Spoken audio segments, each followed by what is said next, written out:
Hi everyone. Now I'm going to explain the important questions which are asked in question bank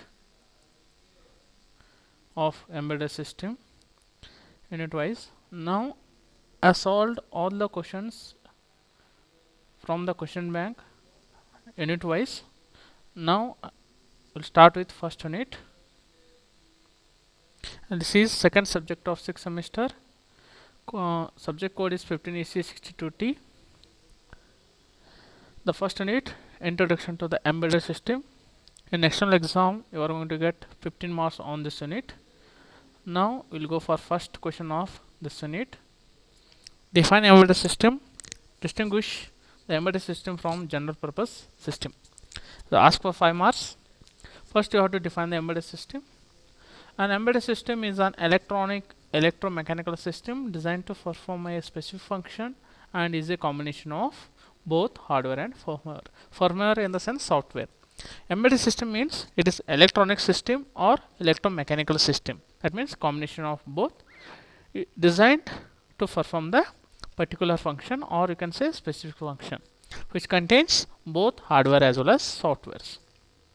Below are given the supporting points for embedded system definition. It is mainly designed to perform specific functions, combination of both hardware and softwares. It may contains or may not be contains operating systems, and the firmware of the embedded system is free programmed and it is non-altered by the end users. Next you can see the difference between the general purpose computer and embedded systems. Depends on the criteria. I have made the difference between both. First criteria is contents. Depends on the contents. In general purpose computer, it is combination of generic hardware and a general purpose operating system for executing a variety of applications. In general purpose computer, it has a general hardware as well as general software and general operating system to perform the different types of applications. But if come to embedded system, it is combination of special purpose hardware and embedded operating systems for executing specific set of applications. So embedded system mainly designed to perform the specific functions, not a general functions or general applications. That's why it has a special hardware as well as special embedded operating systems. Next criteria is operating system. Related to the operating system in general purpose computer, it contains general purpose operating systems. For embedded system, it may or may not contain operating systems. In embedded system, all the applications or all the embedded system doesn't have the operating systems. Some embedded system have may not be have operating system. For example, a remote control of TV. Next, depends on the alterations. In general purpose computers, the applications are alterable by the user. If I want to change the application and if I want to update anything in the applications, you can alter the contents of the applications and programs as well as hardwares by the user. But in embedded system, applications are not or non-alterable by the user. Key factor depends on the key factor. Performance is a key factor in general purpose computer. So here performance is very important. In embedded system, application specific requirements are the key factor. Depends on the applications, the particular requirements you have to consider as a key factor. Next criteria is power consumption. It's more in general purpose, it is less in embedded system because of the less hardware in embedded system compared to general purpose computers. Next one, response time. Response time is not a critical in general purpose systems, but in embedded system the response time is very critical for some applications. Time or deadline is very important in real time embedded systems. Next question, write a short note on history of an embedded system. 5 marks question. Here you have to write the history, how embedded system is evolved, how it is updated from previously to till now. The first history or first point under the history of embedded system is the first mass produced embedded system was guidance computer for the Minuteman missile in 1961. Minuteman missile. The first embedded system is designed in 1961, that is called as Minuteman missile, that is nothing but guidance computer. It was the Autonetics D17 guidance computer. After that, in 1960s, first consumer-oriented microprocessor was Intel 4004. It's the first consumer-oriented microprocessor, which is used in calculators and small systems. After that, in 1970s, 8-bit microprocessor was known, but in general still required external memories, chips, and decoding logic, as well as any interfaces to the external world. And after that, in mid 1980s, the high level of ICs are going to generated, that is manufactured, and with all required external memory chips, and it has intelligent devices CPU, and it has the decoding logic circuits. Those are going to generated. After end of 1980s, embedded system was born and used for many applications to design the different devices to perform the different functions. Almost in all the electron devices has taken embedded system to design the applications. Next, third question is explain the classification of embedded systems. This is asked for 10 marks. Here you have to classify embedded systems. This is in this classification you are taken some parameters to classify the embedded system. Then which are the parameters? First parameter is based on generation. Second parameter is complexity and performance requirements. Third parameter is based on deterministic behavior, and fourth one based on triggering. Now we'll discuss all these four parameters one by one. First one, classification based on generation. So depends on the generations, you have divide the embedded system in 4 generations. The first one is first generation. During first generation, there is 8-bit microprocessor like 8085 is used, which has simple hardware and simple firmware and assembly codes. For second generations, 16-bit microprocessor which having 8-bit and 16-bit microcontroller instruction set, which is more complex. Third generation, 32-bit microprocessor and 16-bit microcontroller, which comes under the DSP and ASIC came into picture, which having the pipelining evolved. And the fourth generation, advent of system on chip, which is all the required memories, timers, everything is designed on chip itself, no need to connect externally, which is called multi-core processors, by using to use for the high performance RTS. Next, classification based on the complexity and performance. Here again you have 3 types: small scale embedded systems, which is simple, it's not a time critical, low performance, low cost, and it may or may not contain operating systems. Next, medium scale embedded system, which has slight complex in hardware as well as software, medium performance, low cost, usually contain an operating system compared to small scale embedded systems. A large scale embedded system, highly complex hardware and softwares, demanding high performance, may contain multi-core processor than the single processor, and it has also co-processors, and usually contains real-time operating systems for task scheduling and prioritization management. These are the main classification. Now we'll go for fourth one. Explain major application areas of an embedded system, or same question is going to ask in another way. List some applications of embedded system for 5 marks. Here you have to write all major applications areas where embedded system is used nowadays. Here I have listed some applications of embedded system, and with example I have given. First one, consumer electronics. You can see the camcorders and cameras. These are the embedded systems where you are using the embedded system to design these consumer electron devices. Next one, household appliances. There the examples are washing machine and refrigerator. Third, security systems, anti-lock braking systems, engine controls. In automotive industry, there we can use the embedded system for air conditioner designing, sprinklers, fire alarms. And next application is telecom domain. In telecom, you can use embedded for cellular phones, telephone switches, etc. Next, computer networking system. There you can use embedded system to design network routers and switches. Next, healthcare domain. There you can use the EEG, ECG machines. And next application is measurement and instrumentation. There you can use this one for speedometers. Again, next application, banking and retail, automatic teller machines, point of sales. And last application is card readers. There you can use the embedded system to read the barcode and smart card readers. Next question, that fifth question, is explain the various possible purposes of using and embedded systems. 5 marks question. So if you want to design any applications by using the embedded systems, you have to first know what is the purpose you are designing the application by using the embedded systems. The following points are considered as the purposes of designing the application by using the embedded systems. First one, data collection or data storage or data representation purpose. Then how you are going to collect the data if you want to design the one application using embedded system. Next, data communication, data processing, monitoring, control, application specific user interface.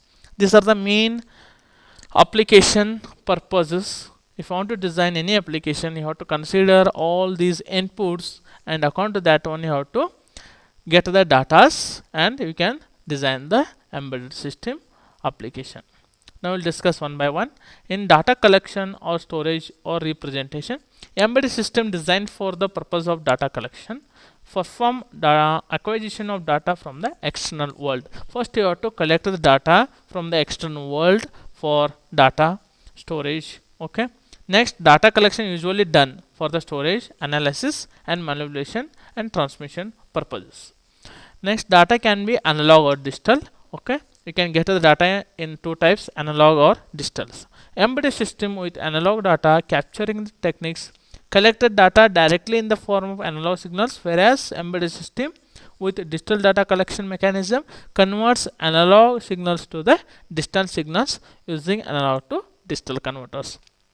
Suppose you are using embedded system with analog data capturing techniques, then no need to convert your analog signals into digitals. Then directly we can process the analog signals. Suppose embedded system comes with a digital data collection mechanism, then you have to convert analog signals to digital signals.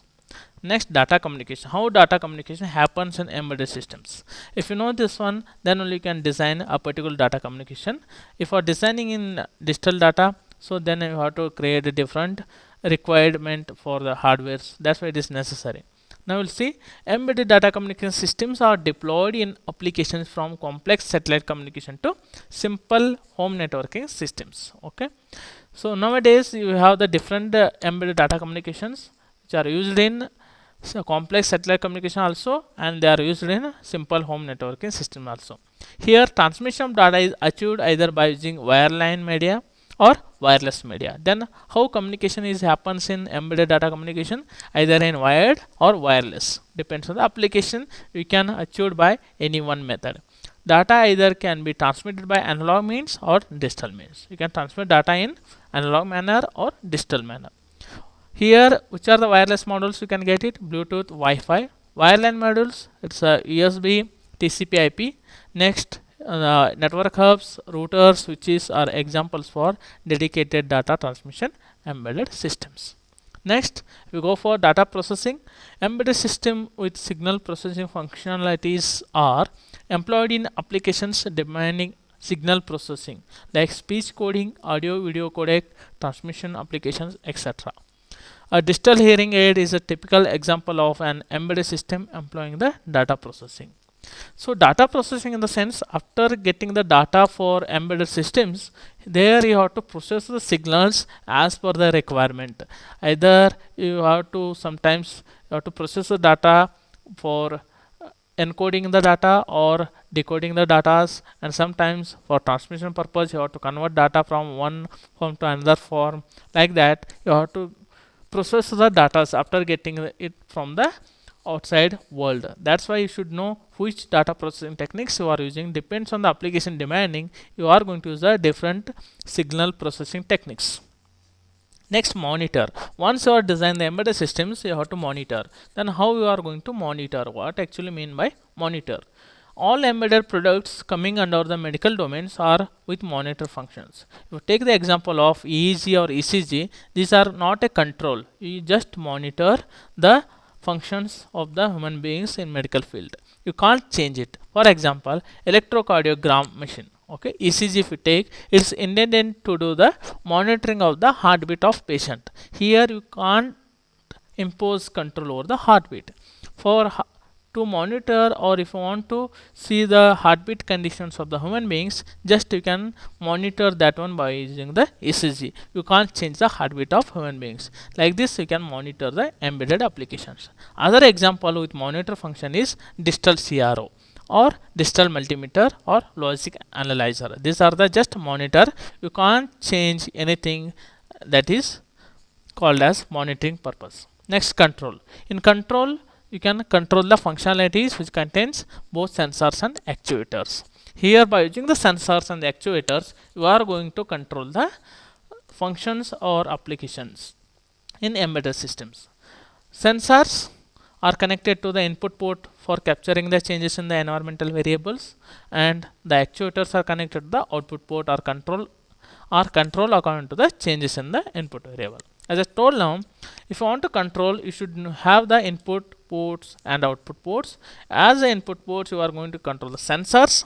Sensors is going to capture all the variations is going to happens in external environmental changes, that is happens in real time.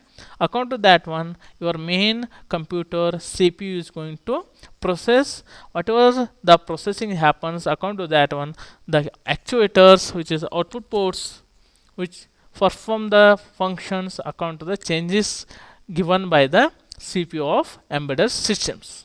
In this way, you are going to control the systems or control the applications of embedded systems by using the sensors and actuators. The best example is air conditioner system. It is used to control the room temperature as a specified limit is a typical example for control purpose. The AC is going to control the room temperature according to the external temperature. Okay, depends on the external temperature, it is going to process the temperature and it is going to give the output to the actuator. Actuator is going to rotate the systems of the AC to keep the coolness in the room. Next one, application specific user interface. Their application specific user interface. Then if you want to control or if you want to monitor any embedded systems, how user can control those devices, which are the controlling user interface can provided in the application wise. Here you have the different user interface devices, buttons. You can give the buttons, switches, keypad, lights, bells, display units, like that you can give for the user to interface with the devices as a application wise. Mobile phone is example of application specific user interface. By giving the keyboard and by giving the keypad with a mobile phone, or touch screens is provided to interface the user with devices. In mobile phone, user interface is provided through the keypad or system speakers or vibration alerts, okay, etc. Next question is, explain the characteristics of an embedded systems. Here you should know the characteristics of an embedded system if you are using in any applications. Here your some characteristics are listed here.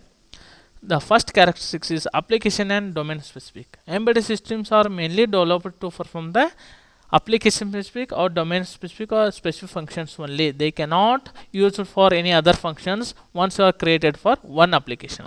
So they cannot be used for any other purpose.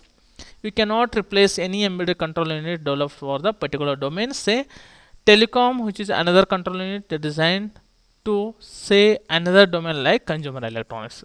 If you are designed embedded system for telecom domain, you can't use that embedded system for consumer electronics. That's why it is application and domain specific. Next characteristics is reactive and real time. Embedded systems are in constant interaction to the real world. That's why it is called as real time embedded systems. That means if any changes happen in environment changes or real world, immediately those changes captured by the sensors of or input devices of embedded system. According to that one, the changes is going to happen in the applications. and event may be periodic and unpredicted one. Should not miss. If there is any event occurs periodically, that periodically is going to update. So embedded system are generally reactive.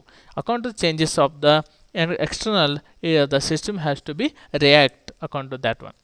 Timing behavior of system should be deterministic. That means the deadlines should be met by the all embedded systems. Otherwise, sometimes it causes the losses to the human beings. Should not miss the deadlines.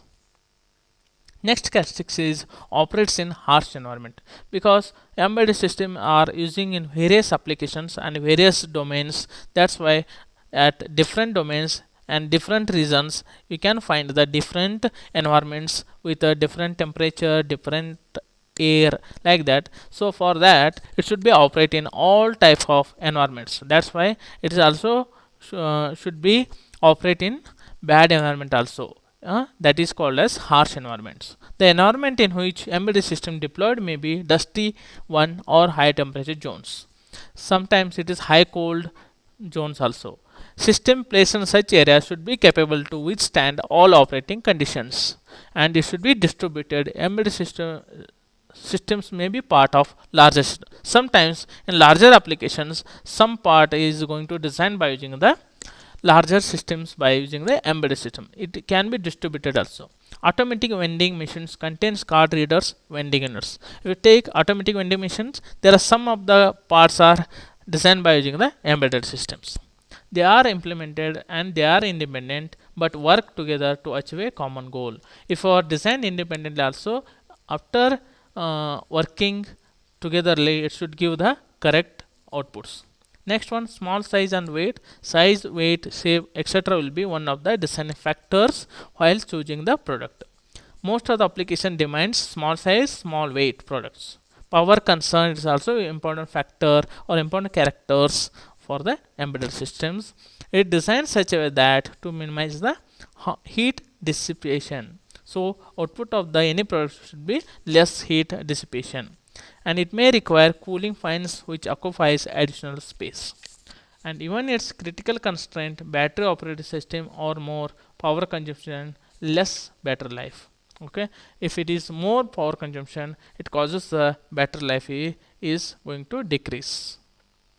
Next question, explain the quality attributes of an embedded system. Ask for 10 marks.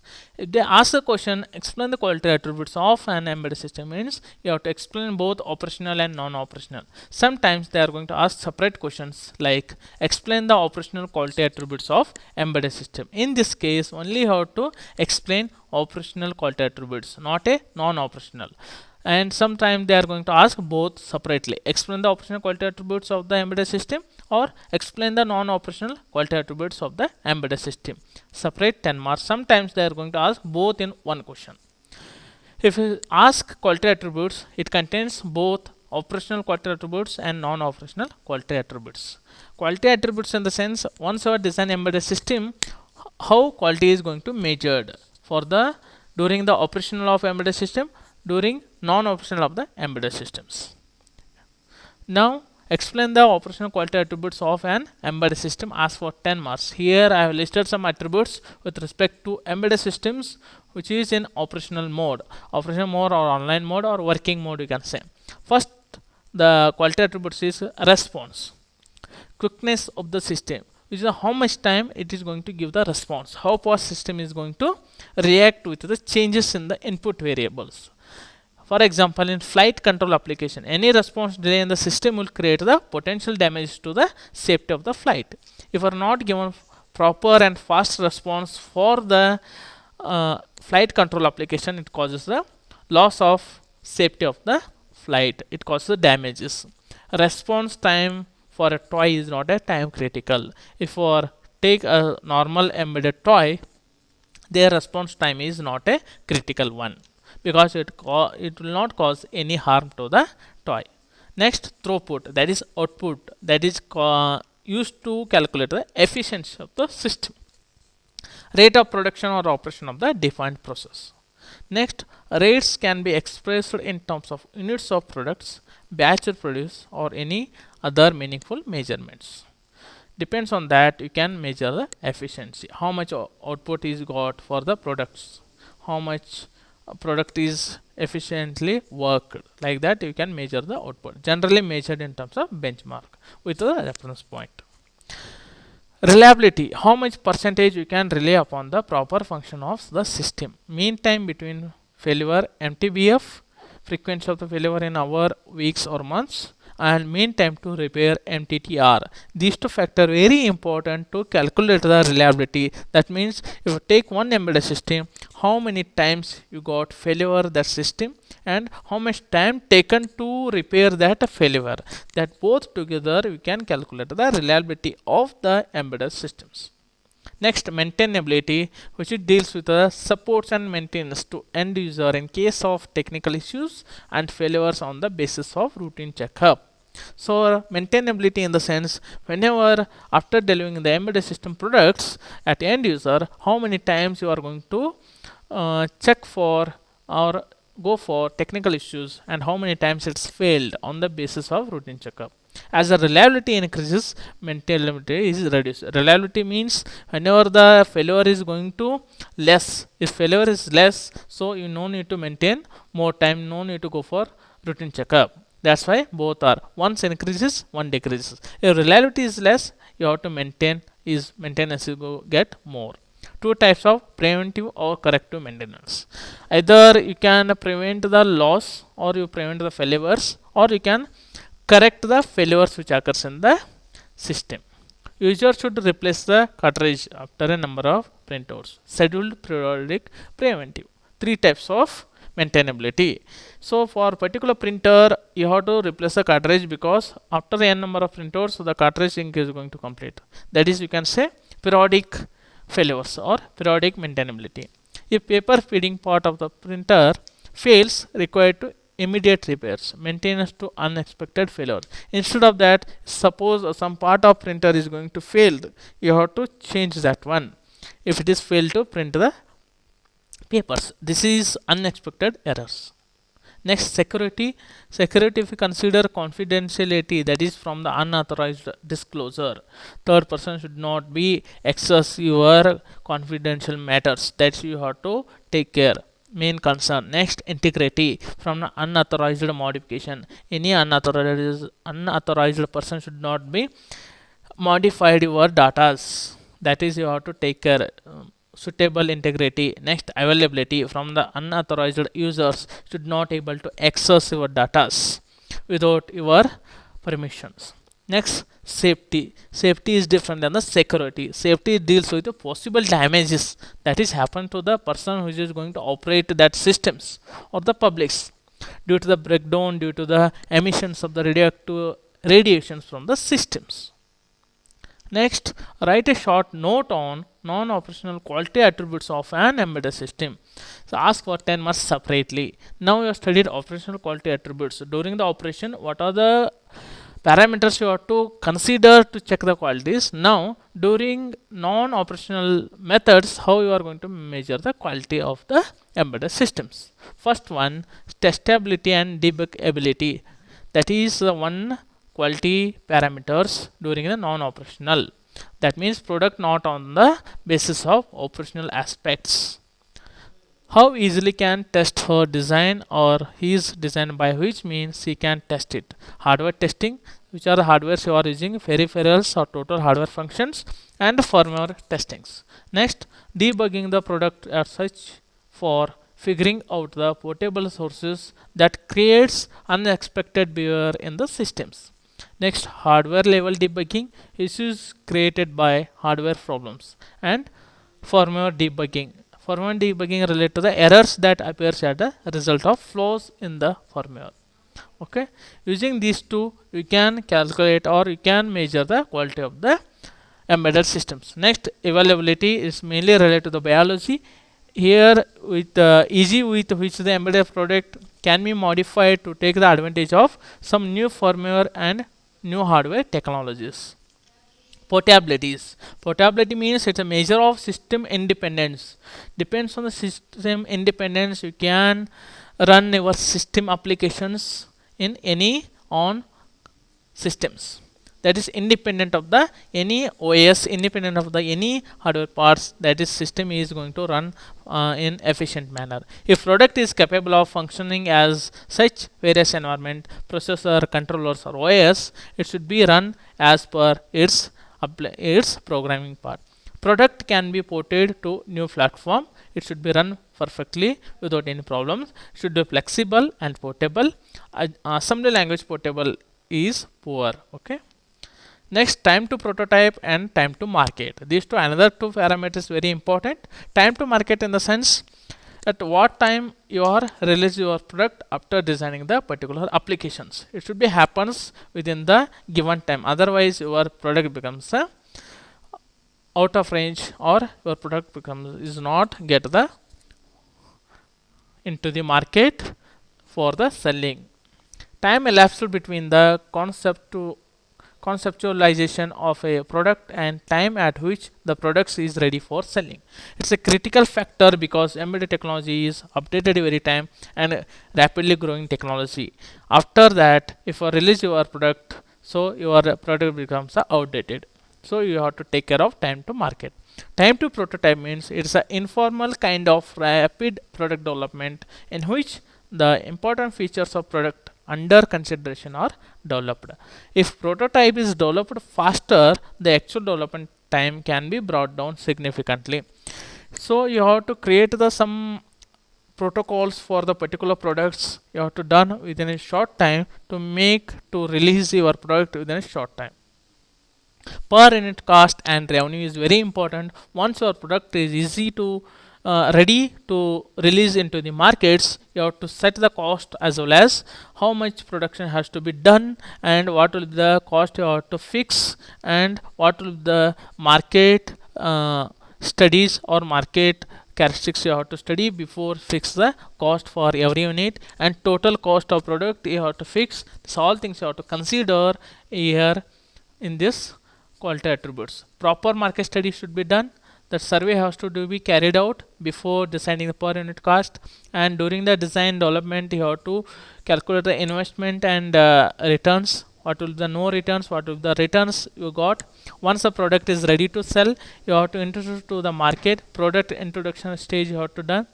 In the growth phase, product grabs high market share.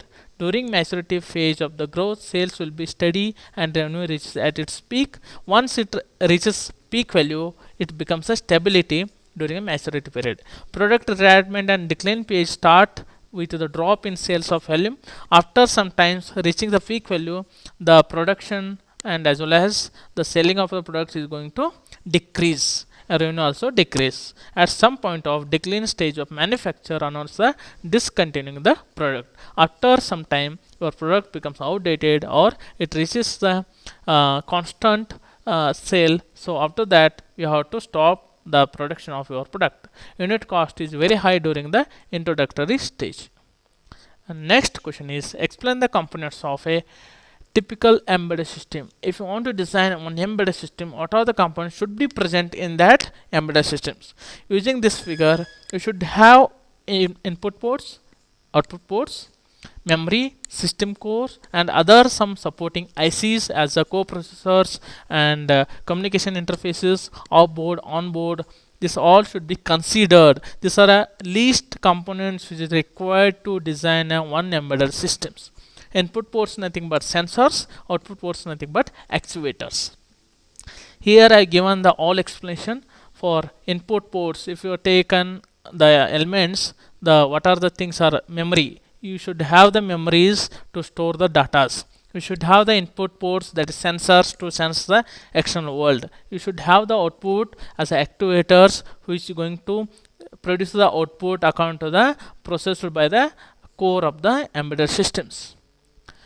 So that is the main the things are present. For the output ports actuators, you are going to use the keyboards, push button switches. For sensors, you are going to use the inputs. You can use the different sensors, temperature sensor, humidity sensors, like that. You can use the temperature sensors. You can connect as a sensors. And interface, you can use the wireless interface or wired interface for the system cores to communicate with the different peripherals which are connected as a supporting ICs. These are the explanation you have to do in the exams if they ask this one for the 5 marks. Diagram is very important. Next, define an embedded system with the help of example. You have to take one example and explain how it works. I have taken the microwave oven. Already you have related this microwave oven. You can see the diagram. It is mainly used to make the heat of the your particular products kept inside the microwave oven. It has a different parts. You can see here magnetron, oven chamber, control circuits, transformer, and power. It is the main parts of microwave ovens. And here I have explained all parts. High voltage transformer which passes the energy to the magnetron, and you are using cavity magnetron, and control circuit with a microcontroller, waveguides, and cooking chambers. Transformer transfer the electric energy through the circuits using the magnetic coupling without using the motion between the parts, and supply the power to the magnetron. Cavity magnetron in the microwave antenna placed inside the vacuum tube and oscillated in the electromagnetic field in order to produce high gigahertz microwaves. Magnetrons are used in the microwave ovens and radar systems. The control circuit with a microcontroller is integrated on a circuit boards. I have shown the control circuits. It has a microcontroller which controls the waveguides, and entire unit of the microwaves are emitted at the constant rates. Finally, the waveguide is a linear structure that guides the electromagnetic waves for the purpose of transmitting the power or signals, generally constructed of a hollow metal pipes. You can see the metal pipes there. Okay, so placing a waveguide into the vacuum causes the radio waves to the scatters. It is going to waveguide is going to scatters inside the vacuum tube, that's inside the chamber, cooking chambers. A cooking chamber is a microwave safe container that prevents the microwaves from the escaping. Door has a microwave proof mesh. Finally, in this way it is going to produce the heat inside the cooking chambers. Like that you can heat your food for eating purposes. With this, your all questions of first unit is going to completed. You watch this video. If you have any doubts, ask me back, and if you get any other question other than this one, ask me and I will give the solution for those questions. Thanks for watching this videos.